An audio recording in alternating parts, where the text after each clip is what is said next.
안녕하세요 여러분. 집에서 돈 버는 방법 집돈버 굿즈입니다. 네, 오늘은 8월 공모주 소개입니다. 7월엔 대여급과 공모주 자체도 많았었는데 별 소득이 없었던 달이었죠. 다가올 8월은 괜찮을 수 있을지 오늘 미리 점검해 보도록 하겠습니다. 구독, 좋아요, 알림 설정은 저에게 큰 힘이 됩니다.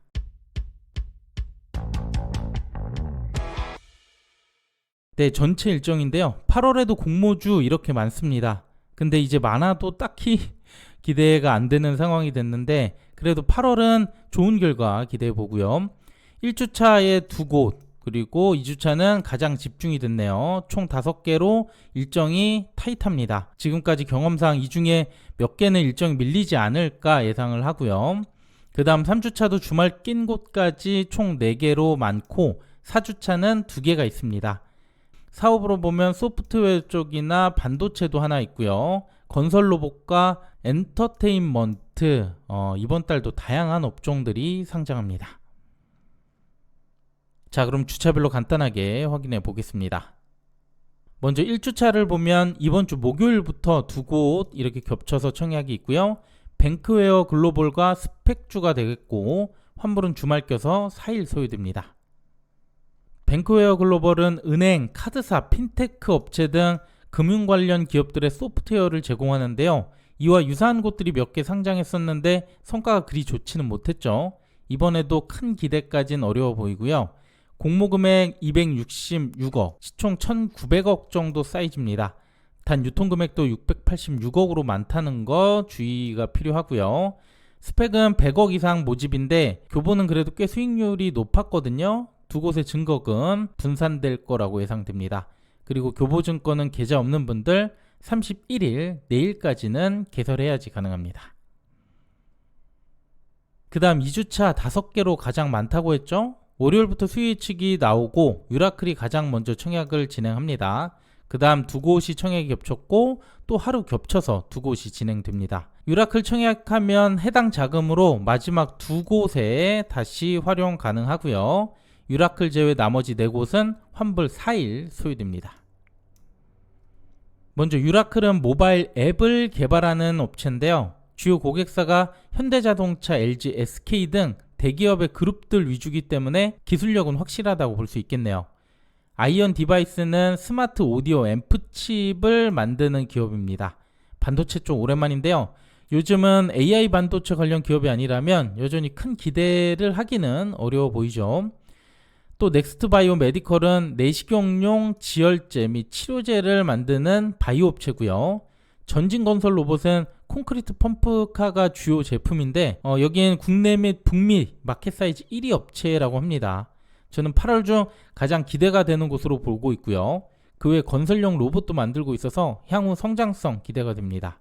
마지막 K3i는 XR 확장현실 기업 솔루션을 만들고 있습니다. 이젠 많이 식어버린 메타버스 테마네요.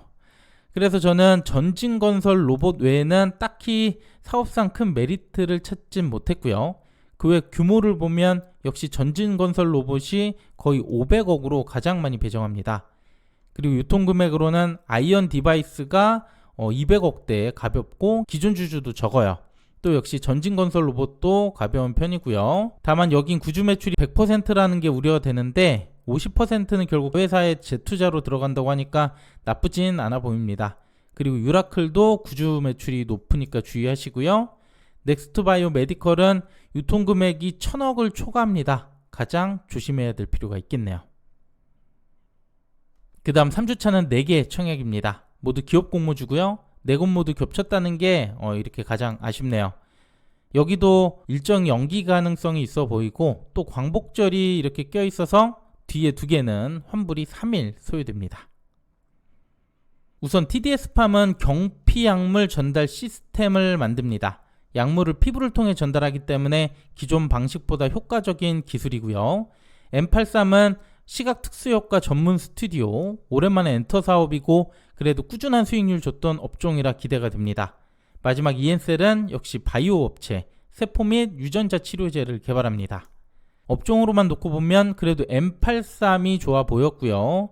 대신 스펙 18호는 130억 규모 스펙주 가볍지 않아서 어떨지 모르겠네요. 오히려 TDS팜 규모가 매우 작아서 이곳에 더 몰릴 가능성이 있습니다. M83도 유통금액이 비교적 가볍고 이엔셀은 환매 청구권 6개월이 있어서 그래도 준수한 결과들 예상됩니다. 마지막 4주차는 스펙 하나와 아이스크림 미디어가 청약을 합니다. 다행히 두 곳 겹치진 않았고요. 아이스크림 미디어는 환불 4일이 소요됩니다. 아이스크림 미디어 여긴 사명이 특이하죠. 교육 플랫폼을 운영하는 곳인데 교육사업 쪽은 공모로 거의 없었는데 이번에 어떤 결과 나올지 궁금합니다.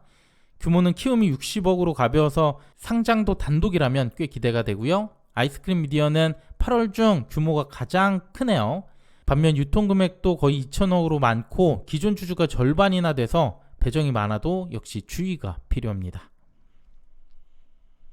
네, 이렇게 총 13곳 빠르게 정리했는데요. 오늘은 간단하게 이런 곳들이 있구나 이 정도만 보시면 될 것 같고요. 향후 일정이 변경되면 중간중간 다시 말씀드릴게요. 그리고 이제 어떤 증권사 미리 준비하면 될지 또 정리해 보겠습니다. 8월은 증권사가 10개나 필요해요. 그중 2개 이상 주관하는 곳이 미래에셋, 한투, 키움, 대신증권 이렇게 되는데요. 이 4곳은 필수로 만드실 필요가 있어 보이고 그중 키움만 계좌 개설에 20일 제한이 없기 때문에 키움을 나중에 개설해야 되겠죠. 그리고 미래와 한투는 카뱅, K뱅크, 신한은행 계좌가 있다면 역시 제한 없이 개설됩니다. 그러면 대신증권을 먼저 만들고 나머지를 개설하는 순서로 만들면 될 것 같고요.